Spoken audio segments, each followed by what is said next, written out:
patentability, assessment, drafting of patent application, prosecution, and enforcement. Sir's key area of expertise is in patent drafting and prosecution of applications in India, as well as in the US and Europe.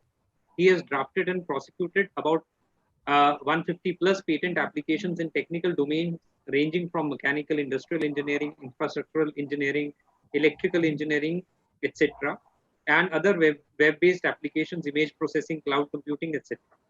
Sir has also handled various opposition, infringement, and revocation matters at the Patent Office, the IPAB, and the High Court, New Delhi. He has trained and mentored numerous IP interns, engineers, and scientists on fundamentals of IPR laws and especially relating to patents. Sir is also well versed with copyright and trademark laws and practices in India and has helped many clients in filing trademark and copyright applications in India as well as abroad. Sir is a senior associate at RK Dewan and Company.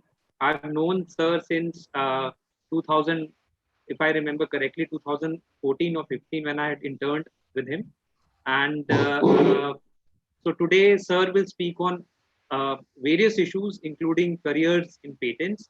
And without much delay, I would now hand it over to Sir.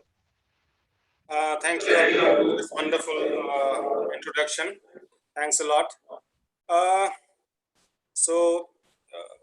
As you all may be knowing that now I'm into this field for quite some time, specifically from 2007 when I joined an IPR law firm, very renowned IPR law firm, that's Lakshmi Kumar and Sridharan. And then I worked for that firm for around 5 years. And then in 2012-13, I switched to RK Dewan. And since then, I have been working with RK Dewan.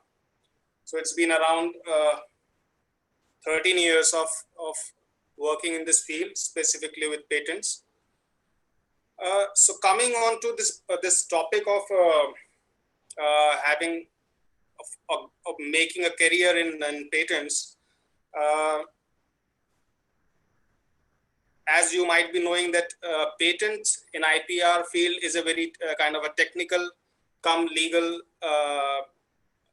it's a domain which involves technical knowledge and legal expertise both. So the people who are kind of preferred in this domain are people who have a technical background and more as per the requirements under the Act, who all can process a patent application, or who all can draft a patent application, or who all can argue before the controller at the registry. So the requirements have been given in the Patents Act as well. So a person having a minimum of a science degree and so is eligible to kind of apply for being a patent agent. So most of the people which this field requires are from the technical background. So ranging from engineers to scientists and researchers and PhDs. So mostly those people are preferred. However, the basic requirement is for a graduation in science. So if you are a science graduate with say in pharmaceutical or electronics or in physics or chemistry, so you people are also eligible to have a go in this field and try for being a patent agent. So you all are eligible. People generally enter this field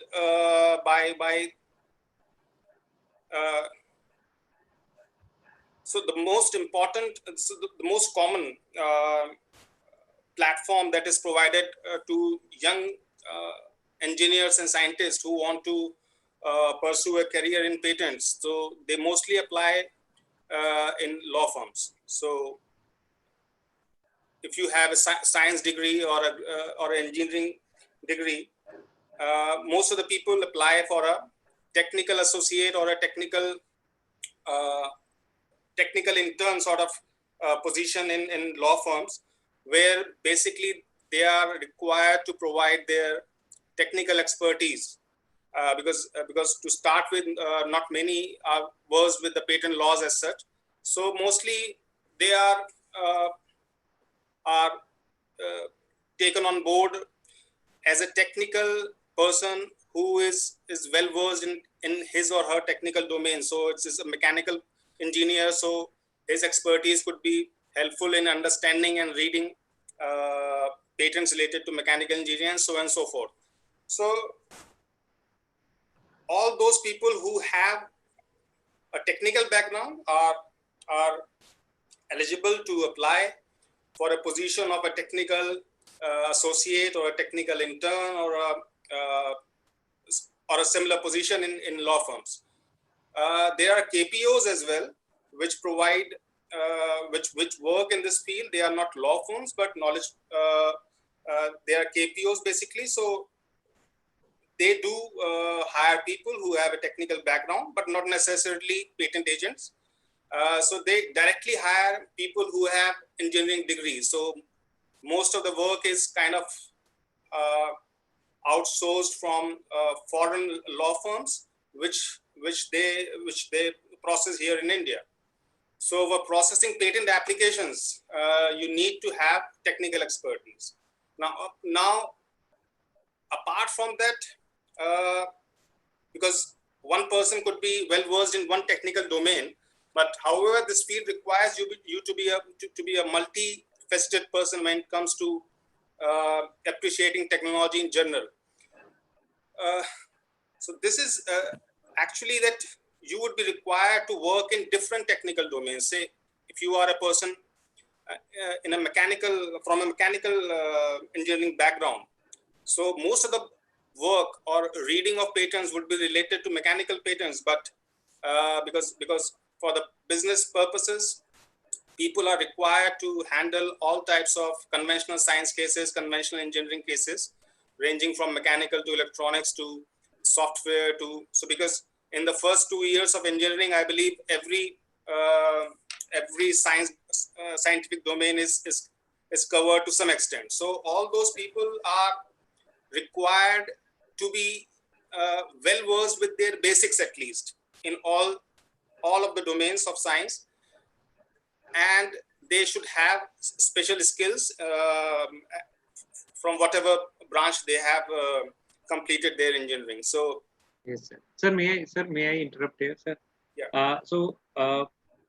Sir, so what you have said is that people who are from technical background, because most of the participants here and also in YouTube are people who are pursuing their law degree, which is a 3 years law degree after doing their engineering or BTech, and they would be more interested because the reason why they've shifted to law, one of the biggest reason would be that they would want to enter into a career in patents.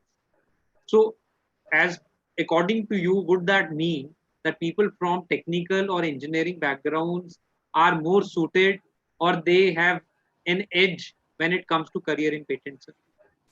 Yes, definitely.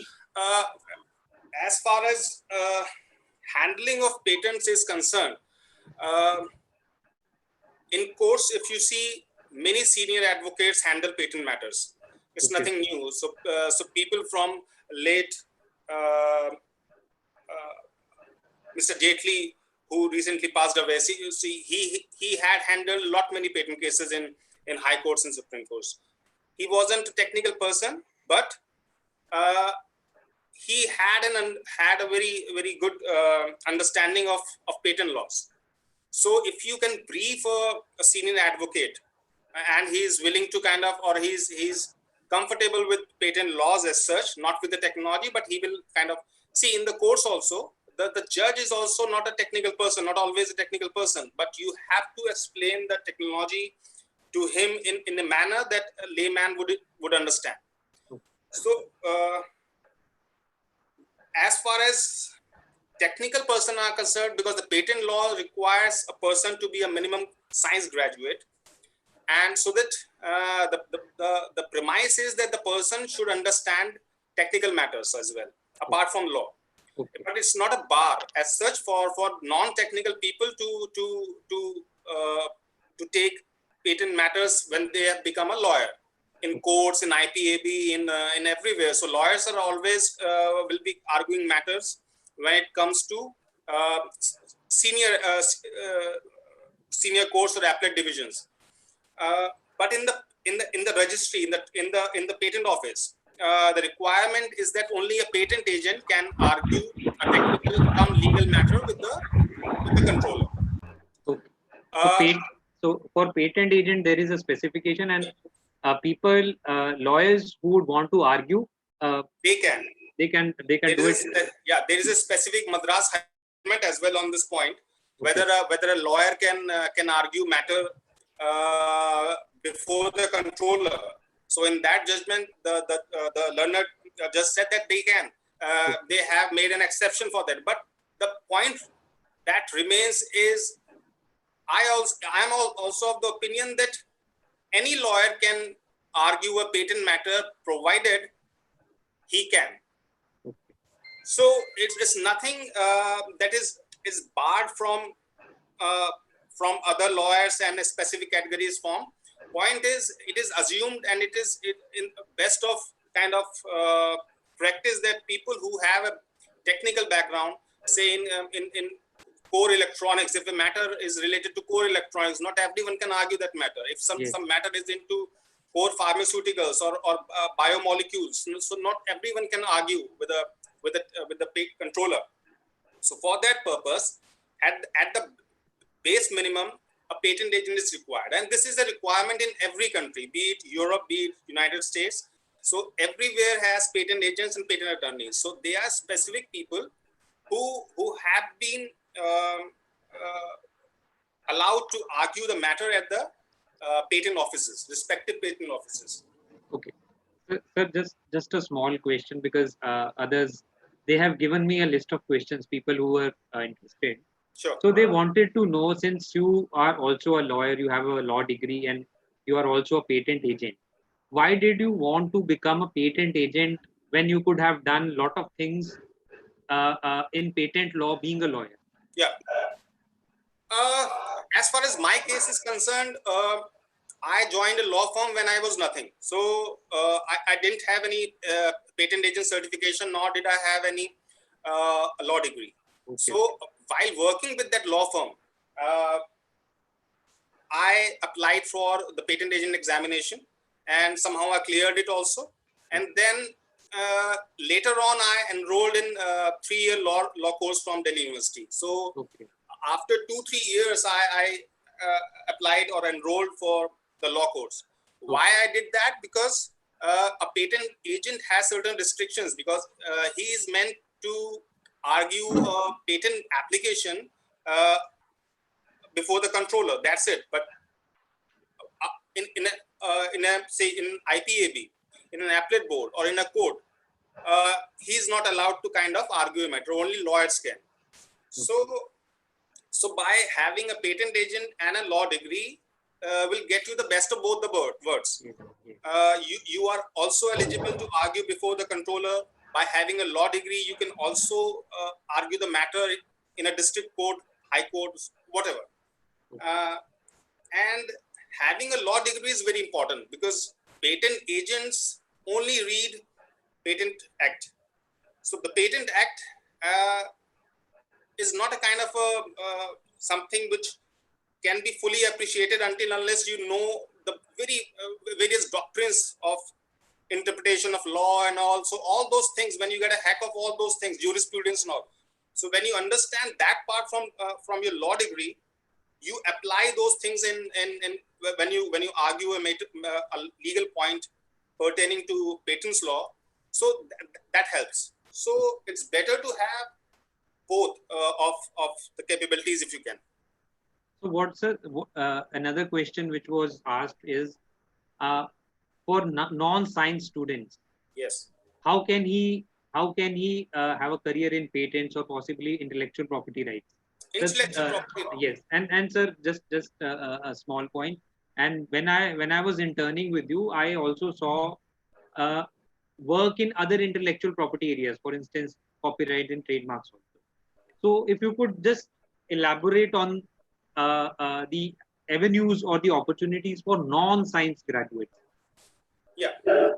So people who have a degree in humanities or commerce or arts, so with a law degree, they can very well become a lawyer, and they can handle matters related to trademarks, relating to copyright anytime at the registry also, and at a court level also.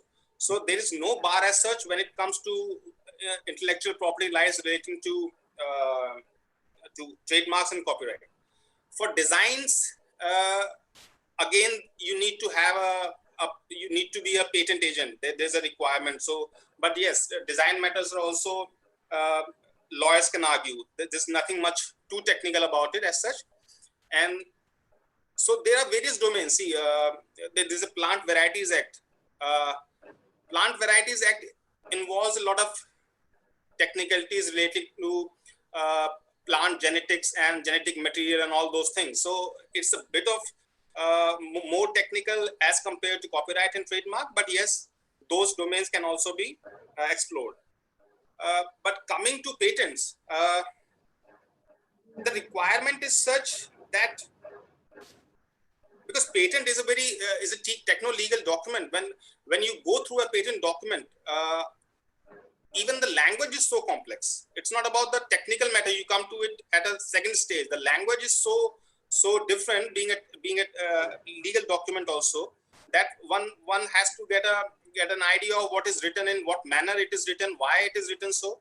So all those considerations apart from the technical considerations. So if a matter is relating to a say internal combustion engine, so some improvement relating to internal combustion engine, or relating to a boiler. Okay. So all those, so when you go through that document, you get a lot many technical terms in that. Yes, yes. So you need to either you can gain knowledge through internet, or you learn about those things. That will take some time. A technical person having a say engineering graduate would appreciate things more quickly. Okay. And he can have an expert opinion on things which have not been written there. So by having a technical degree is definitely an advantage, and most of the law firms, almost every law firm, when it comes to patents, they hire people who are in science graduates or masters, or engineering graduates or postgraduates.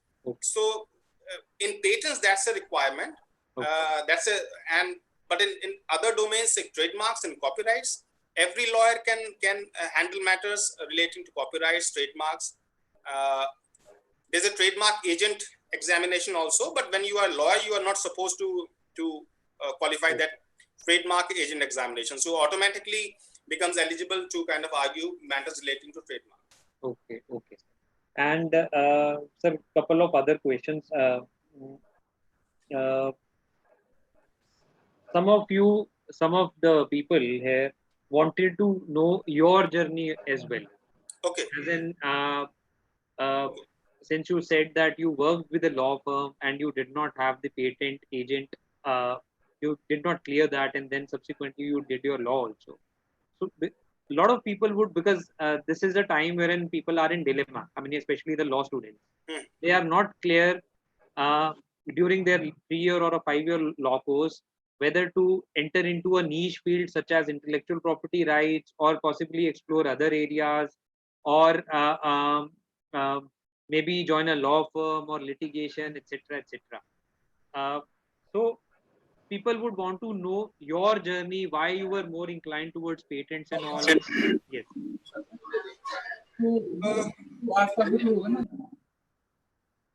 See,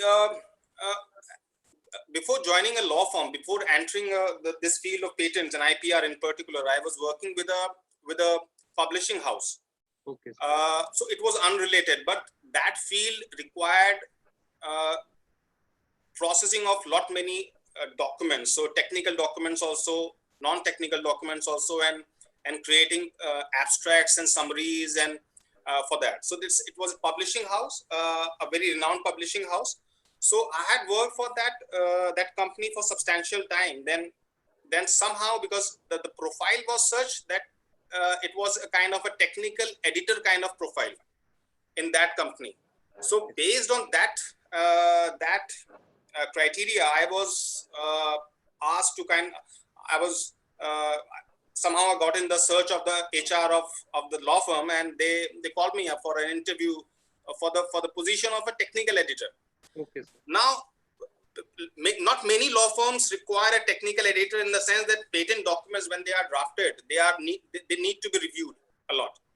So there's a 20-page document, 30-page document. You need to review it from the perspective of the language also, whether it's grammatically in order, whether the flow is there, the document reads, it's making sense, and structure, composition, and all, everything. So it's a mix of proofreading come technical editing. So it was that profile through which I got an entry into law firm.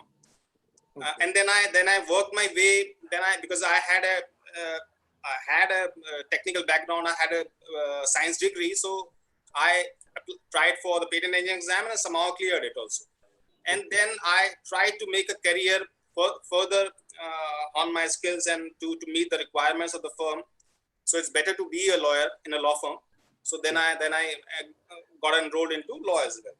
But the point is, if you are doing law at present, and you have a technical science degree to back you, you can definitely apply in law firms, and you can also apply in KPOs as well. So the basic criteria the law firms are looking at is that you have a technical background. The law degree is not important at the entry level. You have a law degree, that's good, that's fine. Okay. But you need to have a technical background. So if you are a master's in physics, so good enough. In electronics, in pharmaceutical, in biotech, something. So all those that degree would help you get an entry into a law firm or a KP or something. Because the initial work which a patent person is required to do is mostly related to searching documents, reading documents, and analyzing documents. The technical part, the legal part would come later. With experience, they will give you things like drafting of a patent application. They will give you preparing a response for a patent application, examination report. So that all those things come later. Okay. To start with, if you have a technical degree, you have a science background, you can definitely apply as an if you are you are doing still doing law, you can apply as an intern in law firms. You will get a feel of how work is done in the field of patents. So a month or two of internship will help, and based on that, when you have completed your law, and in the meanwhile also, because if you have a technical, if you have an engineering degree, you can apply right away. A law degree is not a requirement. Yes, for patents. Yes. A technical background, a technical degree is required. So you will be inducted in as entry-level associate, entry-level technical analyst. So at that position, you will be required to read many patent documents, analyze those, do differentiation of the technology one from technology two, all those things. Okay. So at this level, your legal knowledge is not that much required, but it would be helpful in due course of time, obviously. Okay. So it would be people who have a law. Yes, sir. So it would be helpful if you have understood patents and you apply for patent agent examination even during your law school. Definitely. And then you do your law, and then yes. So patent agent examination is such, you need at least 1 year of internship or something. If you are working in the field of patents, understanding the patent law, the patent rules and regulations, to be able to write a paper for patent agent examination, you would require at least 6 months to 1 year. Okay. A minimum of 6. So and many people try it for 2-3 times. Then then they are able to clear the examination. So it's a long process. In between, you can get an entry if your technical knowledge is sound enough, and the interview is impressed with your technical knowledge. Say you are a mechanical engineer and you appeared for an interview for a technical analyst. So you need to go with a you need to brush your technical skills, technical knowledge before appearing for the interview more than you need legal knowledge at present. Okay. So once you enter the law firm, and then there's a progression from a technical analyst to associate, and then you have a law degree, then you can be a litigating lawyer as well in the due course of time. Okay, sir.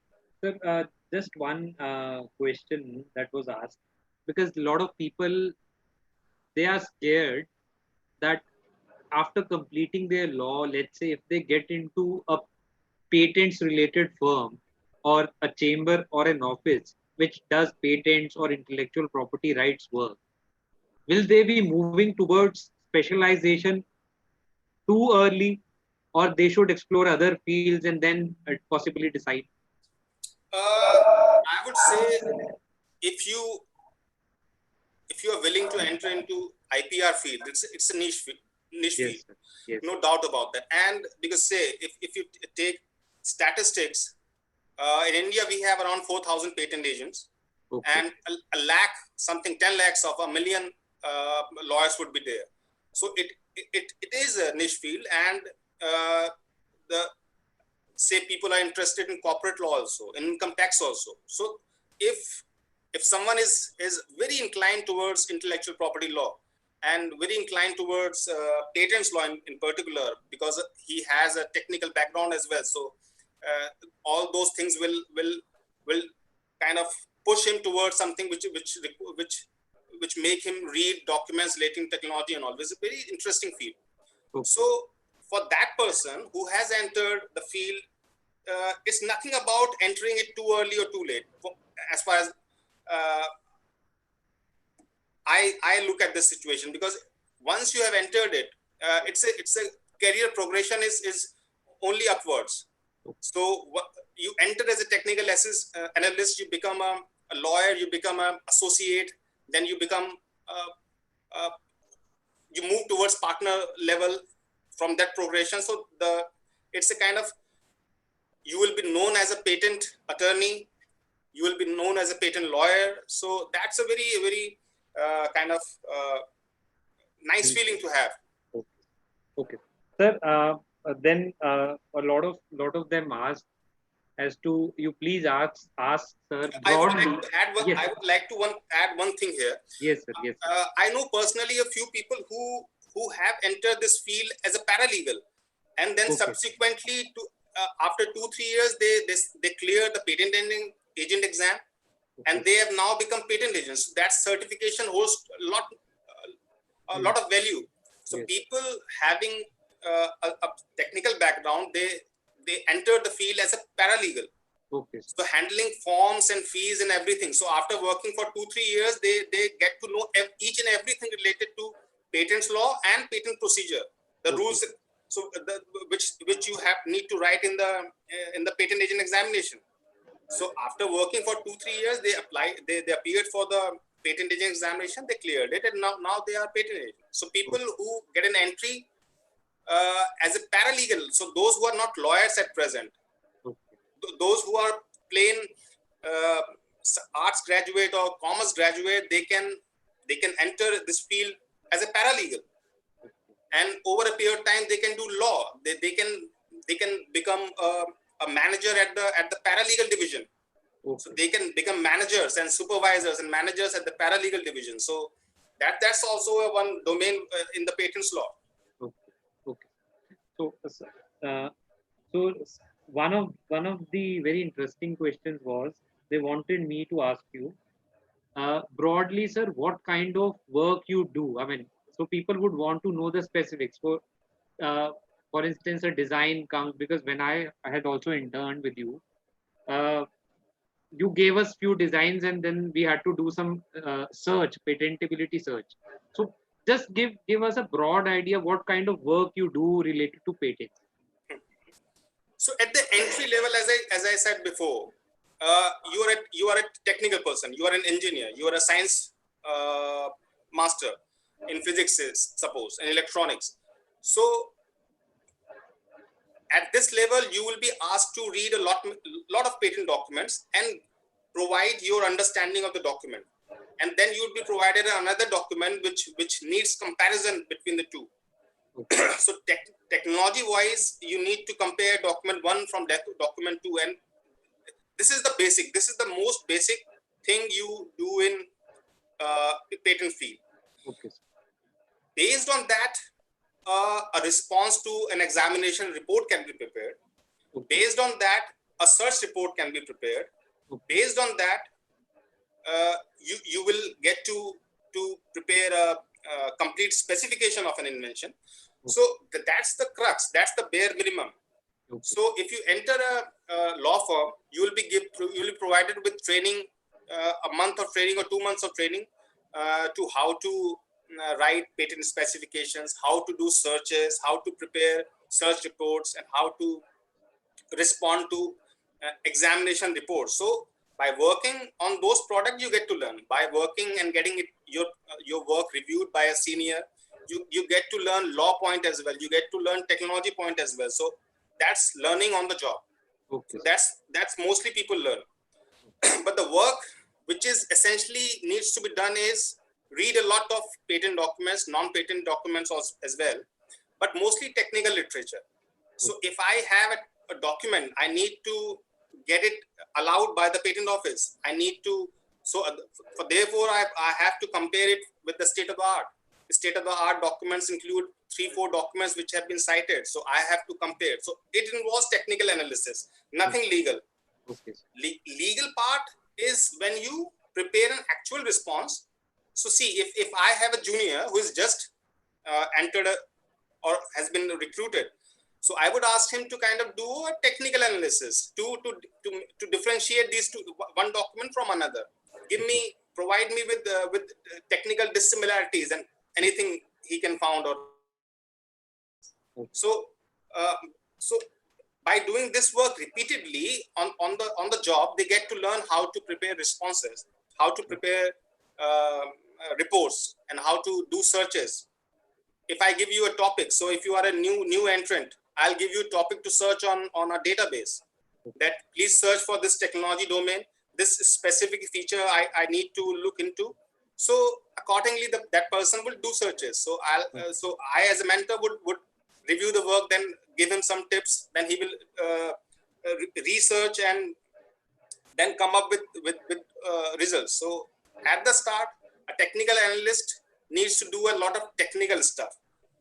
So if you get bored, or if you get tired reading documents which are 30-40 pages long, and if you do not have that much inclination towards reading technical documents, so that thing might bore you. But if you are kind of if you love being updated with the latest technology and what's happening in new technology, because patents is everything which is latest. So if you get a computer science related document, so you get to know what's the latest technical thing improvement that is being done in the technology field, and that's how it is done. So it's mostly technical to start with, at least 1 year before you become a patent agent, before you try and understand the patent laws involving novelty, inventive. So those are legal points which you will learn over the period of time. Okay. So let's say, sir, if a product comes to you, and I'm sure, I mean, I'm just simplifying it because I don't practice patents law. Let's say, sir, a product comes to you, and I hope the first step should be to see whether this has already been there's already a patent for that particular product, right, sir? And then you advise your client whether to go for the patent or not. If the patent already exists, then you also look for the added functionalities which could distinguish your product from the already patented product. So, so that's, sir. I think your, sir, it's muted. I think. Yes, sir. Sorry. Now it's audible. Yes. This is basically called a freedom to operate search. Say a client has come up with a new product and he wants to sell that product in India, Okay. but he's not sure whether anyone has having a patent on that technology or not. So what we do for the client is to search whether in India uh, that technology someone has protected as in a patent application or not. So that is called a freedom to operate search. So various kinds of searches are being done. Say if some scientist has come up with a new invention, he wants to have an opinion on the novelty aspect of it. So we do a novelty search, that this thing has never been done worldwide ever. So we do a novelty search for that. If they already have a product and they want to sell it, but they are unsure about having protection for that, someone having protection for the technology in India or in that country where they wish to sell it. So we do a freedom to operate search. Then there is a technology landscaping search where it's a very detailed search where a particular technology field is searched for particular features, and who all are kind of researching in that field, what is the uh, number of applications people have filed in that field. So all those, so depending on the requirement of the client, various kind of searches are being done. These Sir, search, yeah, yes, yes. yeah, Sir, these searches, yeah. sir, are these your specific research databases, search Hmm. databases? Yeah, definitely. So this So is we do not not, Google. yeah, we do not use Google. Okay. There are subscription databases, Okay. paid databases, which most of the law firms have um, subscribed to. So some of them are kind of Delphion or Patbase and Orbit and all. So all those databases, patent databases are paid databases, and they provide very specific sort of where you need to prepare strings, proper strings which you can run, and then you get results, and then you can analyze those results. And so this is the, because see, engineering person, a person would know how to prepare a string from and or not everything by using keywords and all, and uh, they will search for the results which are relevant by reading abstract of those documents, and which is related, which is not. So all those is part of analysis. So basically most of the new joinees do analysis work to start with for 6-7 months, then they move to patent drafting. When they have read a number of documents, say 400-500 documents, when they understand how a patent is drafted, what all is written in a patent document, they are then elevated to the patent drafting section. Then when they understand the law in totality, they are elevated to drafting responses for examination report, because examination report has both technical objections as well as legal objections. So when you are able to understand both part of it, you will be able to reply better, and then you are elevated to attend hearings also with the controller. So this is the kind of progression in the patents field.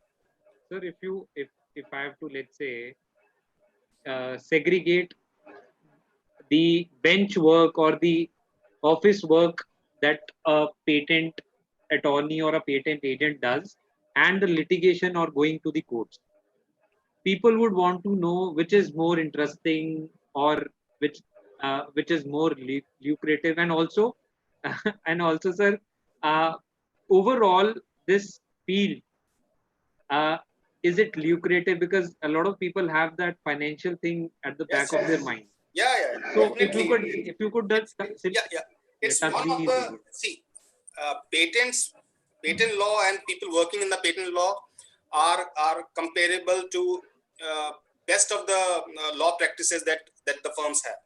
So be it, so I would rate corporate and taxation as being at the top, and I would rate IPR second to none. So it's almost there.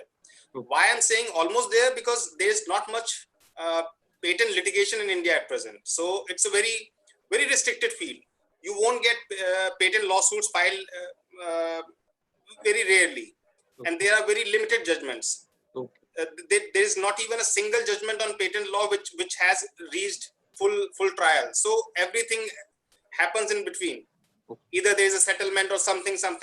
So the jurisprudence related to patents law in India has not developed that much compared to other fields. But yes, because it's a growing field and it's a niche field, not all can enter into it, patents law. So that's and people are getting handsomely paid in this field. So the starting compensation is also very good. And you need not have a law degree with you. You have a technical background, you have an engineering degree, you get an entry. The entry market is also kind of paying well, and then the progression is very good. Okay. So, sir, when I talk about a career in intellectual property rights or possibly, let's say, patents, do I need to restrict myself to some of the cities of India, or because litigation happens everywhere, sir? Even if I, let's say, go to a small district in India, there also you'll have a court. But as far as, let's say, a lucrative career or promising career in intellectual property rights is concerned, do I need to restrict myself to, let's say, some of the cities in India? Yes, definitely. See, most of the patent litigation is happening in Delhi. Most of the trademark and copyright matters litigation is happening in Mumbai. Okay. IPAB is in Chennai and Delhi. Okay. So these are hubs of litigation and contentious matter relating to IPR. Okay. Now, when I say you are a patent attorney, you are a patent lawyer, better would be an IPR attorney with having knowledge of trademarks law as well. Okay. So because bulk of the work would come in the field of trademark. Patent work would come when in a very rare circumstances, very limited number of cases arise in India. Okay. And so if you are working in the IPR field, better to be working on the trademarks law as well. Okay. Try and get clients who are into trademarks. They may have a technology thing, a technical product, which so that would create an opportunity in the patents field later. But to start with, you can do with trademarks law and copyright law. But having a technical advantage with you, you need to keep yourself update with the patent laws, and you constantly read about patent laws, what's happening and all, just to be updated with it. So as in when a work come relating to patents, you are prepared for that. Okay. So you understand the basics about what is an invention, what is novelty, inventive step. Okay. Like I had worked with a few senior advocates and who do not have any patents background. One was, if you know him, Mr. Ajay Sahni. Yes, Rajesh. So he's a very great trademark lawyer and copyright lawyer.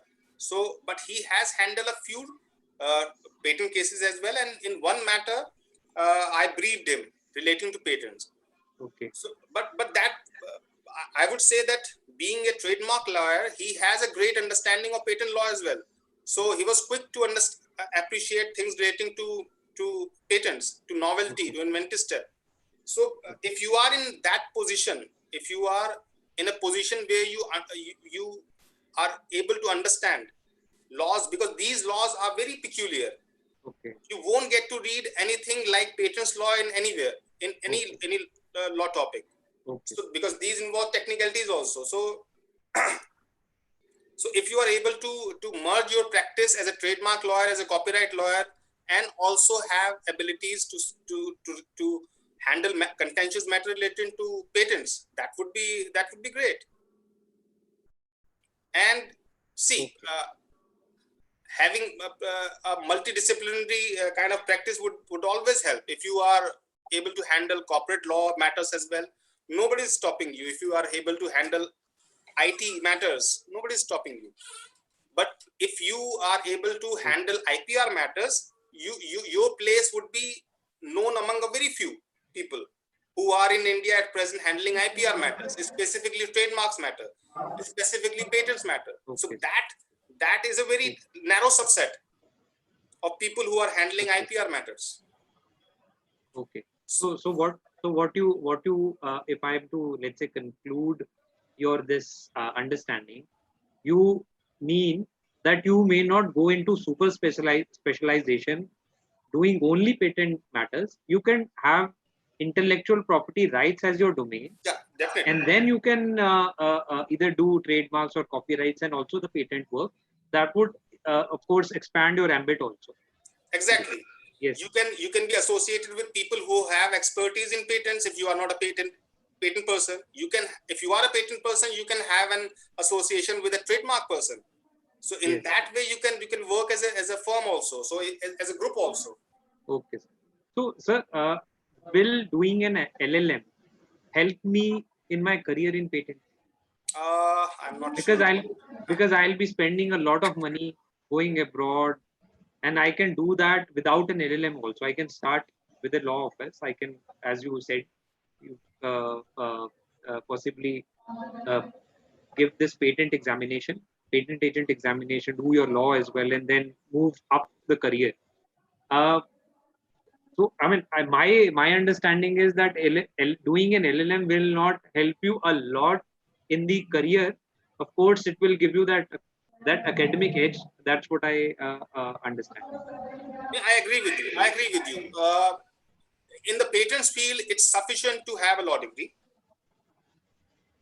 What is what is a must is you can, if you become a patent agent, that's sufficient.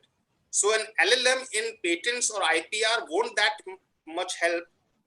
But if you have certain other ambitions, you are willing to, you are trying for the judiciary or something, or something. Uh, of course, the academic edge would be there, as you said. But in patents, having a law degree and being a patent agent would solve the purpose for that point of time, and for rest of the time also, for the future Okay. as well. And sir, a lot of people, they do online courses as far as intellectual property rights is concerned. So, do these courses help, sir? A little bit when you are kind of applying in a law firm, which is a IP boutique firm, or is specifically into IP. Okay. In your resume, that would help you kind of to make an impression that you are a bit informed about the IPR laws, about intellectual property, patents, trademarks, and all. If you have done certain courses on drafting, that may help you later on. Uh, Okay. all these are helpful for getting an entry into an IPR firm, and would help you definitely. But what you learn the most is on the on job, when you work, learn things on the job. So Okay. that's where you learn law as well technical aspects of the job, Okay. of the actual Okay. product you have to work upon. Okay. Okay. Uh, uh, mm, so, couple of questions we may take, sir. Sure. If people are, I mean, if people are interested, they can ask these questions in the chat box. Uh, we're just waiting for the questions. I'll just go and have a look at the chat box. So one question has come from Dr. Amita Kumari. Okay. Sir, the question is, sir, is the BCom student or a BCom student may enter in trademark without any prior knowledge about the field? So basically, she wants to know if a BCom student can enter the trademark field. Definitely. One entry point I suggested early, that as in if you do not have a law degree, you are a simple graduate in accounts or arts.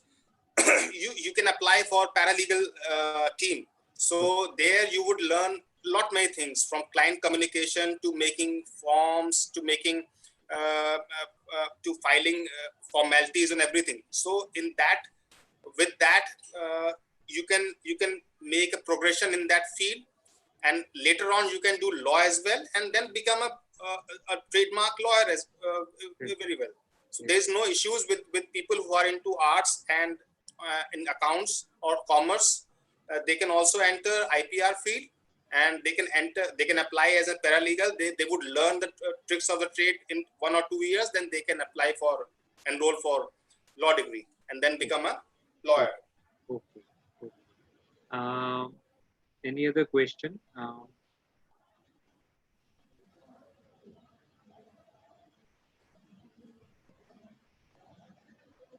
Yes. Sir, if you want to add something, I mean, because I had already written a couple of questions which had come to me before this session. Yeah. Anything you would want to discuss which would be of interest to these students or Yeah, lawyers? one thing which I would like to highlight here is that if you wish to enter the field of patents, you should be open to kind of things which are you should be open to everything. Say you should not be get uh, balked by things which you haven't appreciated earlier. Like if you haven't, if you are not comfortable with technology domain and you are asked to work upon it, you need to show some flexibility, and then because that would help you become a more competent person as at a patent agent later on when you have handled lot many technical domains apart from your in the field in which you have expertise. Okay. So people should be open to experiment, to learn new things, and should be should have should be very enthusiastic about IPR laws, which is a very interesting field. Okay. Just a small question, if you could just answer in 30 seconds. Sure. A participant would want some guidance in preparing for patent agent examination. Okay. Yeah. Uh, See, how I prepared at that time in 2007 is you need to read the Patents Act a lot many times. A lot many things are very ratifying. You need to learn the forms, the fees, and everything, the sections and all. So you need to mug up all those things is one thing, and then you need to do some practice to prepare a basic patent application. How to prepare a basic patent application. So these two things are, if you are reading patents law every day for some time, you are reading the patent laws rules and the forms and fees. If you are revising, so that would be sufficient for the part 1 of the examination. For the part 2 of the examination, which requires you to draft a patent specification, uh, from your technical interest, you can every day you can read a few patents. So the manner in which a patent document is written, you will get to know how it is written and all, how a claim is prepared. Then online available uh, tutorials are there, or online help is available. So from all those, if you work hard, you will be able to. But it would be better if you have a technical background. You can yes, you can try and for a law firm, but if in case you don't get a call from a law yourself, there are a lot of uh, study material available. And yes, we can also prepare a session on patents law if anyone requires that kind of So, help. yes. So some practical hands-on would be helpful for Yes, patent. yes, yeah. Okay. So we can prepare. We can have a Zoom meeting on patents law sometime, as Yes, and sir. when the examination would come near. So for the Okay. people who are interested. Okay. So if I am to moderate that, I would have to at least go through some aspects of patent agent of the examination also. So, sir, with this, first of all, I'll thank you for this session, and you've touched on various aspects. And of course, we could not go into the details of the different aspects of patent law. You've focused on the career aspect only, and you've answered a lot of questions. And one thing that I've understood from this webinar is that patents law is technical, but yes, with practice, with practical experience, uh, you will be able to move up the career, progress in the career. And there are a couple of good opportunities that await you. For instance, the patent agent examination, and also what you do after your law degree, and then the trademarks as well as the copyrights. So it's not that you are super specializing when it comes to intellectual property rights. These three areas, and even combined with the other aspects of intellectual property rights, these are extremely wide, and the career is also lucrative. That's what I've understood.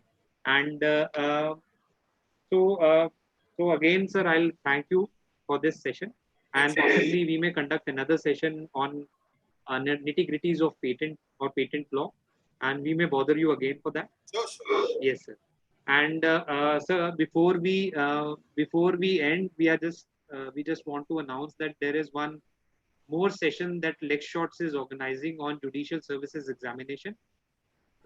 Miss Ayushi Saxena will uh, be hosting that session, and she cleared judicial services in 2019, and she would share her experiences. People who are interested can also register on the link which is given in the chat box.